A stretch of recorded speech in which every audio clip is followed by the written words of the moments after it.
Hey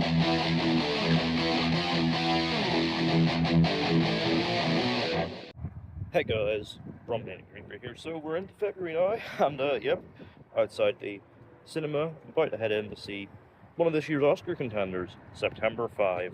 And don't worry if you've not seen the other 4 September films, you'll be able to pick it up right away. But yeah, quite unfortunate timing for this, given the subject matter, but it does look good. Should hopefully be a good, well-made, tight thriller with, a true story behind it as well. So I head in, get my snacks, and get seated for September 5.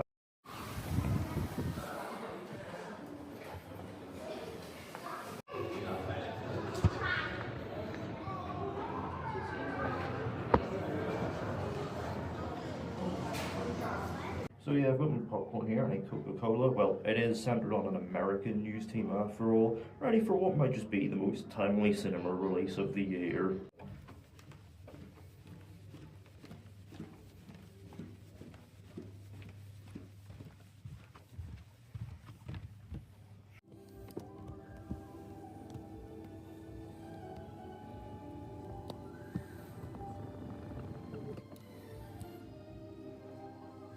So yeah, September 5. I'm back from seeing it. This is directed by Tim Feilbaum. This is actually a co-production between Germany and America. Notably among its producer credits is Sean Penn. Now, what's interesting about this is this has been something of a dark horse in this year's Oscar race. It's been nominated for one award, that being Best Original Screenplay. But it's quite interesting that Paramount actually bought up the worldwide release rights fairly last minute out of the Venice Film Festival, where it became sort of an unexpected contender. And in fact, despite how widely this event has been covered, notably in the Steven Spielberg film Munich, I actually didn't know much about it going in, so I was hoping that this would be a sort of informative, enlightening experience. But is this a gripping and fresh dramatization of a widely covered historical event? Let's find out. So the film is set in 1972, where the ABC sports crew are covering the events of the Munich Olympic Games. One night, as the games are nearing their end, the crew overhears gunshots coming from the Olympic Village, which they soon learn are being fired within the quarters of the Israeli national team. The situation gets more dire when they learn that a Palestinian group known as Black September has taken the team hostage, demanding that over 200 Palestinians be released, otherwise they start executing hostages one every hour.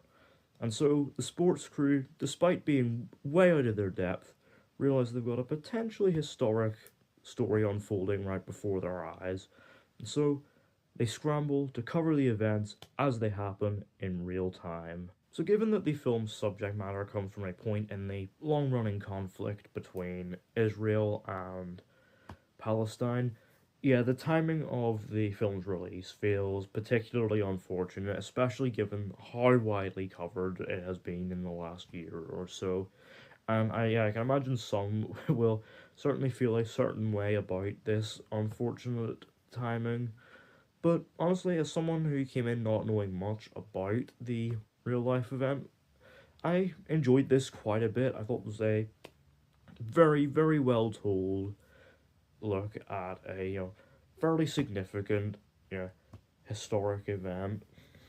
Now, I got to address the elephant in the room, and that is that the film very much opts not to look much from the Israel Palestine perspectives, and one could reasonably argue the film, being spineless and cowardly in this approach. There's a line that I think sums it up fairly well. It's not about politics, it's about emotion. And while it does somewhat allude to some of that historical context, I don't think it ever really addresses it in a big way. And I think that additional wider political context definitely could have added a lot more nuance and depth to the film, but where it is lacking in that wider context, it more than makes up for with a very gripping look at journalistic ethics, and specifically the sensitivities that come with covering these sort of witty dramatic events as they unfold, and the sort of cost that comes with chasing these big stories, these ratings, the shot.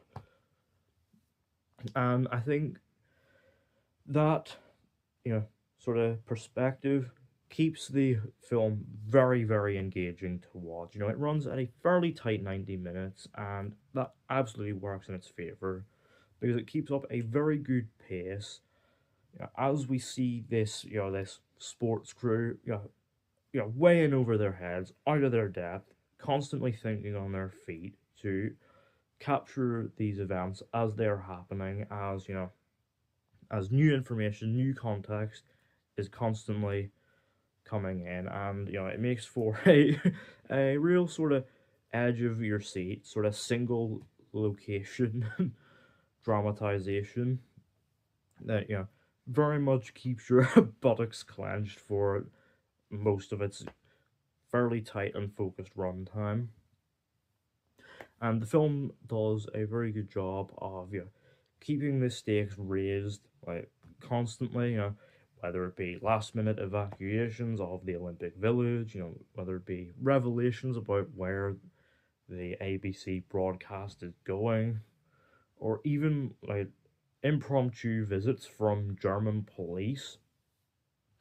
The film very much finds ways to keep the crew on their toes, thinking fast, as events become more and more dire. And it's that really makes it all the more suspenseful and gripping to watch. And the film, very much matches that, high stress, fast paced energy with a lot of its craft. It very much implements a mix of archival footage from the games and, sort of dramatic recreations featuring, the actors in the film. The cinematography, particularly inside the ABC control room, utilizes a mix of close-ups and mediums to really make us feel, confined in there with the crew. Again, adding to the edge of your seat stress of the scenario. And the editing and the score both do a very good job of keeping up that high energy pace throughout. It's very, very well made, and the actors, to their credit, do a really good job of selling the high pressure, high stress nature of what's unfolding and what they are covering. We've got the likes of John McEnroe, always a wonderful actor, always giving good performances, playing Jeffrey Mason, as well as Peter Sarsgaard as Rune Arledge, Leonie Benesch as Marianne, a German interpreter working with ABC, Benjamin Walker as Peter Jennings, and Anchor covering the games. The film's MVP is Ben Chaplin as Marvin Bader. Dude really sells like just how much the stress of this whole thing is getting to them. Yeah, everyone here I think does a really great job, and I think it's these performances that really keep you engaged with the drama of the story.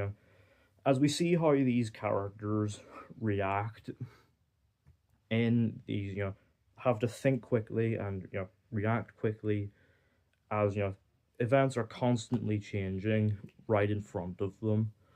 And so yes, it does imbue it with a good bit of real time character development, and very much sort of how they approach things from an ethical and moral point of view as well. It's very, very strong stuff. Now, there are definitely points where it sort of lets its foot off the gas a bit, particularly near the end, and it sort of loses a bit of that, gripping, propulsive momentum that the rest of the film has.